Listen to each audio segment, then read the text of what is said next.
আমার বা আমাদের বিরুদ্ধে অসংখ্য মামলা ছিল।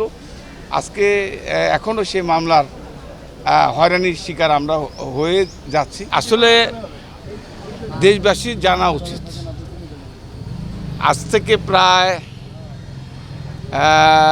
22-23 বছর আগের ঘটনা। আপনারা জানেন যে 2001 থেকে 6 সাল পর্যন্ত রাষ্ট্রীয় ক্ষমতা ছিল 4 দলীয় ঐক্যজোট বিএনপি। সেই সময় আমি নাটোর জেলার দায়িত্বপ্রাপ্ত মন্ত্রী হিসেবে দায়িত্ব পালন করেছি। সেই 2004 সালে যখন আমি মন্ত্রী ছিলাম নাটোর জেলার, এই ঘটনাটা ঘটেছিল বাগমারায় 2004 সালে এবং বাবু নামে জৈনুকো মহসিন আলীর ছেলে মারা যায় এবং ঘটনার সময় 2004 সালে একটা মামলা হয়।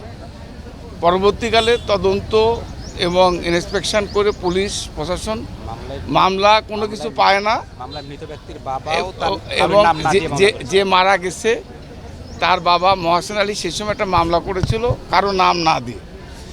পরবর্তীকালে আপনারা জানেন 2007 সালে যখন 111 আসলো, 111-এর কৌশলীরা তখন রাজনৈতিকভাবে বিএনপির উপর তারা মানে এগ্রেসিভ এবং আক্রমণাত্মক হওয়ার কারণে আমি নাটোর জেলার মানুষ, ঘটনা হচ্ছে বাগমারা জেলায়, আর এই সময় আমি একজন দায়িত্বপ্রাপ্ত নাটোর জেলার মন্ত্রী, রাষ্ট্রের মন্ত্রী।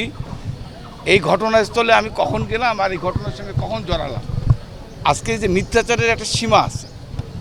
তো আজকে ওই সময়কার ঘটনা 2007 সালে এসে আমাকে এই মামলার আসামি করে, নট অনলি আমি, আমার সঙ্গে সম্ভবত ব্যারিস্টার আমিনুল হক সাহেব এবং এমপি নাদিম মোস্তফা সাহেব, আমাদের 3 জন সহ আমার নাটোর, এই যে আমার পিছনে যারা দাঁড়ানো আছে, আমার জেলার, আমার নির্বাচনী এলাকা এবং বাগমারা মিলে প্রায় 40 জনের বিরুদ্ধে মামলা দায়ের করে। নায়াসিনামাইড ও স্যালিসাইলিক সমৃদ্ধ লিলি ফেস ওয়াশ যা ফেসের ডেড স্কিন সেল দূর করে দেয় দ্বিগুণ ফাস্টার ব্রাইটেনিং। 56 জনের বিরুদ্ধে, এবং এই মামলা যে একটা মিথ্যা মামলা, এই কারণে এই মামলা পরবর্তীকালে হাইকোর্ট মহামান্য আদালত এই মামলা স্থগিত করে দেয় এবং পরবর্তীকালে আপনারা জানেন যে 5ই আগস্টের পর দেশে গণতান্ত্রিক অবস্থা, মানুষের আইনের শাসন, বিচার ব্যবস্থা স্বাধীনতা হওয়ার পরে পরবর্তী মহামান্য আদালত এই মামলা স্থগিত খালি করে দিলে এই মামলা আবার এই জজ কোর্টে রাজশাহীতে আসে। এখানকার মাননীয় আদালত বাদীর অসংখ্য সাক্ষী, প্রায় 15-20 জনের সাক্ষী এবং সব কিছু মিলিয়ে আজকে রায়ের ডেট ছিল, তো আজকে আর্গুমেন্টের ডেট ছিল আগামী, আশা করছি আগামী 2-4 মধ্যে 7 তারিখ হয়তো রায় দেবে। তো আমি আশা করি আমরা জাস্টিস পাবো, কারণ আমাদের বিরুদ্ধে অন্যায়ভাবে এবং মানে অর্থাৎ রাজনৈতিক উদ্দেশ্যে প্রণোদিত হয়ে আমাদেরকে হয়রানি করার জন্য এই সমস্ত মামলা, শুধু এই মামলা না, এরকম আমার বা আমাদের বিরুদ্ধে অসংখ্য মামলা ছিল।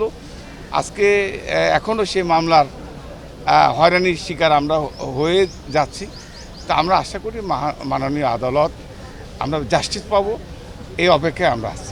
অবশ্যই শুধু নট অনলি আমি এখানে, আজকে আপনারা এই সাংবাদিক ভাইরা জানেন যে বিশেষ করে ব্যারিস্টার আমিনুল হক সাহেব একজন সবচেয়ে সজ্জন ব্যক্তি ছিলেন, একজন ভালো মানুষ।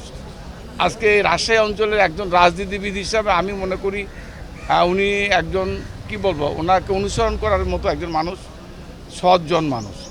আজকে ওনার মতো মানুষ, আজকে মিজানুর রহমান মিনু, আজকে নাদিম মোস্তফা, আজকে আমরা আমাদের সে সময় যেহেতু রাজনৈতিকভাবে আমরা দায়িত্ব ছিলাম, আমাদেরকে শুধু নয়, আপনারা জানেন যে আমাদের নেতা তারেক রহমান, যিনি আজকে বাংলাদেশের প্রধানমন্ত্রী, এবং আমাদের নেত্রী বেগম খালেদা জিয়া, যিনি আজকে আমাদের মাঝ থেকে চলে গেছেন, তাকেও এই হয়রানির শিকার হতেছে। তাদেরকেও মিথ্যা মামলা দিয়ে বছরের পর বছর, মাসের পর মাস জেলখানা থাকতে হয়েছে ঢাকা কেন্দ্র করে। আমাদেরকেও একই অবস্থা, শুধু এখানে না, ঢাকা, নওগাঁ, এমন কোনো জায়গা নাই যে সমস্ত মামলা দিয়ে আমাদেরকে হয়রানি করা হয়।